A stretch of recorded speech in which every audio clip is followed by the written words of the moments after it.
When a Hollywood legend walks onto a late-night stage, you expect respect. But what happens when the host decides to tear down a legacy just to get laughs? This was the moment Sylvester Stallone faced more than simple interview questions. He faced a war of words. The night looked like a typical late-night interview. The lights were dim, the crowd buzzing, and the jazz band finished its intro as Jimmy Kimmel stepped onto the stage with his familiar grin. "Tonight we have a very special guest," Jimmy said. The man who turned mumbling into an art form Rocky himself, Sylvester Stallone. The audience burst into applause as Stallone walked out, still carrying that magnetic presence despite the years. Wearing a sleek black blazer over a deep maroon shirt, he waved to the crowd and sat beside Jimmy with a polite smile. "It's good to be here," Stallone said, his voice as gravelly as ever. "Good to have you, Sly," Jimmy replied, leaning forward. "I was told you'd be bringing wisdom, experience, a few unintelligible syllables, and maybe a protein shake." The audience laughed politely. Stallone chuckled, though his eyes narrowed slightly. "Well, I left the protein shake backstage," Stallone said. "Didn't want to outshine your green juice." Jimmy smirked. "Touché. So, let's talk about your new movie. Another action flick, or did you finally decide to make something with a plot?" Stallone kept his expression calm. "It's a story about redemption. A veteran confronting the ghosts of his past, something that speaks to real-world pain." "Deep," Jimmy said with exaggerated awe.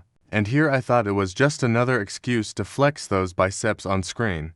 A few people in the crowd laughed. Stallone didn't. "Sometimes pain needs muscle," he replied evenly. "Not to show off, but to carry the weight."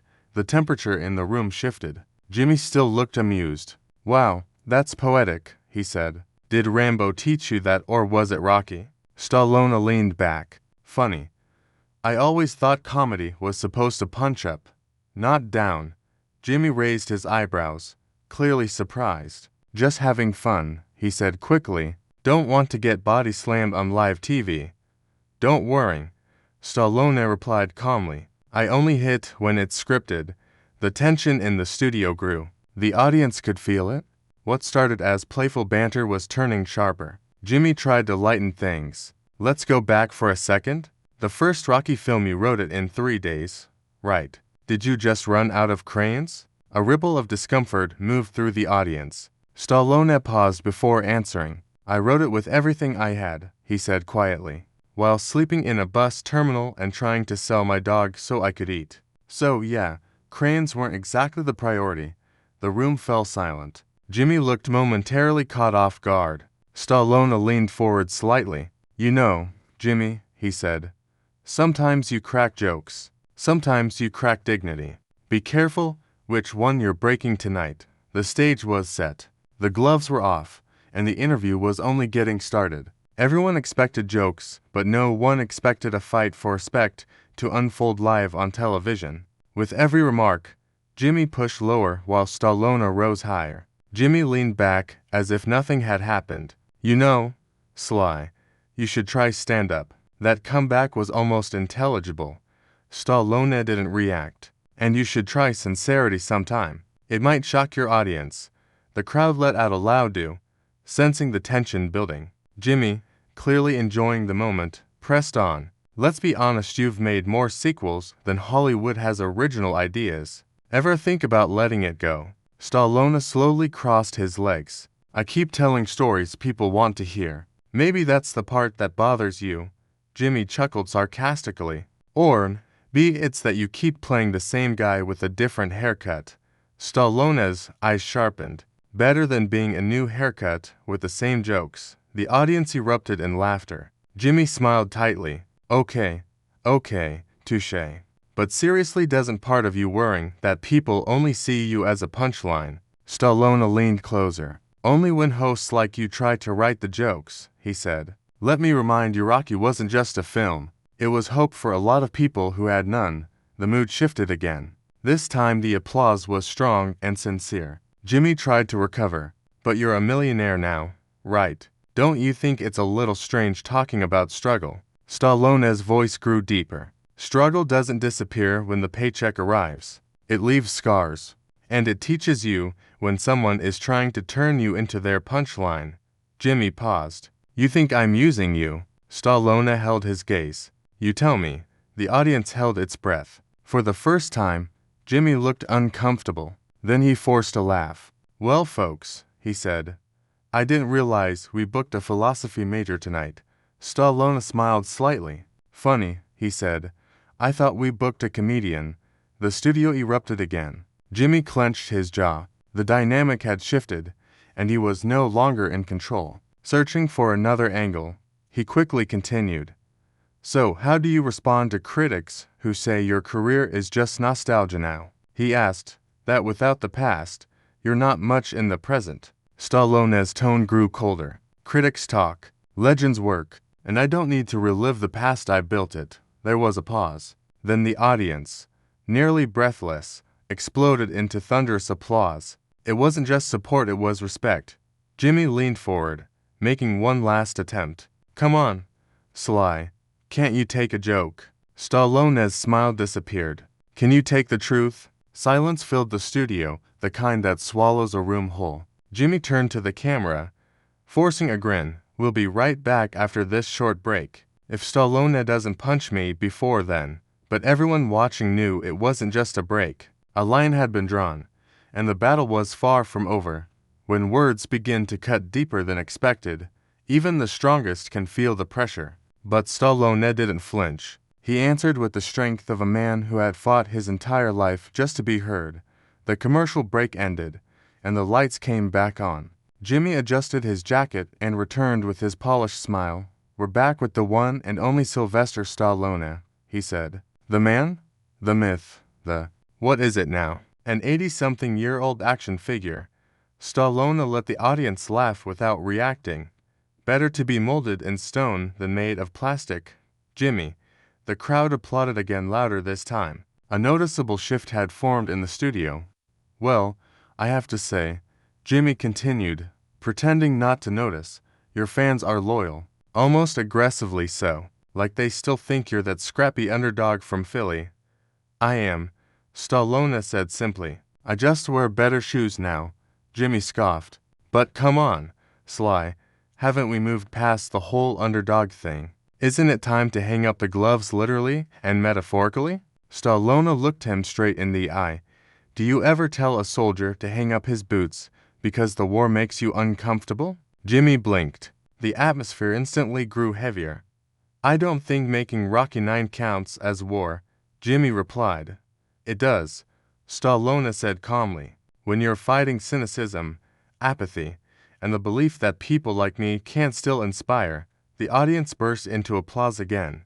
Jimmy tried another jab. So, what you're saying is it's not ego, it's a mission? No, Stallone replied. It's responsibility. To remind people you don't stop because the world tells you to. You stop when you decide you're done. Powerful words, Jimmy said with a nod, then quickly added. Spoken like a man trying to sell a box office ticket. Stallone's eyes hardened.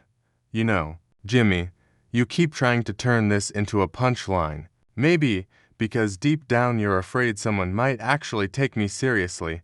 The crowd erupted. Jimmy leaned back, visibly rattled now. You know what scares me, Sly, he said, pretending to stay calm. That people think your on-screen persona is who you really are. That Rocky is real. Stallone leaned forward slowly. Rocky is real. Not just because I wrote him, but because millions of people saw themselves in him. He's a mirror, Jimmy. Something you clearly avoid looking into. The silence that followed wasn't awkward, it was electric. The tension had crystallized, and everyone could feel that something bigger was coming. There comes a moment when even the calmest person decides enough is enough. When Sylvester Stallone stood up, the entire room seemed to freeze. Jimmy leaned back and tried one more joke. So Sly, what's next? A line of anti-aging supplements. Maybe a reality show keeping up with the comebacks. A few people chuckled weakly, but the mood had changed. Everyone could feel it. Stallone exhaled slowly. You know, Jimmy, it's funny. You sit in that chair and poke fun like it's armor. But at some point, the jokes stop being clever and start becoming noise. Jimmy shrugged. It's just TV, man. You know that. Stallone's voice dropped lower. Maybe that's the problem. You treat everything like a punchline, even the people who came here with a story worth telling. A hush spread across the studio. Jimmy laughed nervously. Don't be so sensitive, Sly. You've taken real punches. Surely you can handle a few words. Stallone stood up slowly, calmly, deliberately. The audience gasped. I've taken enough, he said, and I've given enough to this industry, to this audience, and to the spirit of what real storytelling is supposed to be. Jimmy stood as well, trying to regain control of the moment. Hey, he began. Where are you going? We're not done, Jimmy called out. Stallone turned toward the audience.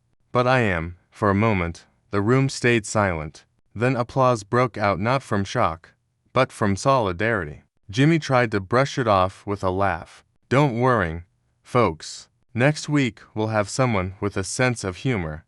Stallone paused at the edge of the stage. Next week, he replied. Try having someone with a soul. He started walking off. But just before disappearing behind the curtain, he turned back one final time. His eyes moved across the studio, carrying the weight of years of battles, comebacks, and quiet determination. You know, he said slowly, I've spent a lifetime creating characters who fight for something. Maybe it's time late night did the same.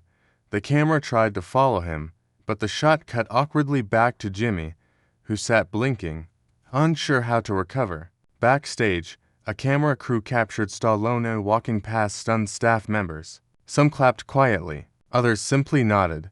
One young intern whispered a soft thank you as he passed. Within minutes, social media exploded.